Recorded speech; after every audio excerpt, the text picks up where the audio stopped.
super 8 आज हूँ last match group B रोटा कि पाकिस्तान सहित श्रीलंकार अच्छी जदि ऑलरेडी तो श्रीलंका एलिमिनेट हो जाइए तो जदि पाकिस्तान को सेमीफाइनल जीवार अच्छी तो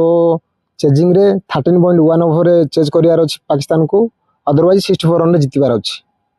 नचेत पाकिस्तान क्वालिफाई कर इंग्लैंड सहित न्यूजीलैंड क्वालिफाई करदेव ग्रुप बी रु आउ ग्रुप ए रे ऑलरेडी तो साउथ आफ्रिका क्वालिफाई कर देछि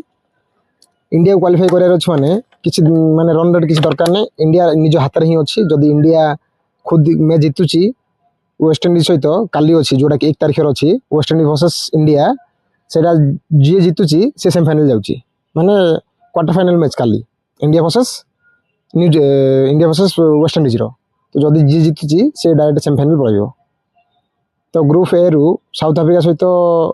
मे बी इंडिया आसपारे ग्रुप बी रु इंग्लैंड सहित न्यूजीलैंड मोस्ट प्रोबेबली ये 4टा टीम क्वालिफाई कला अच्छे सेमीफाइनल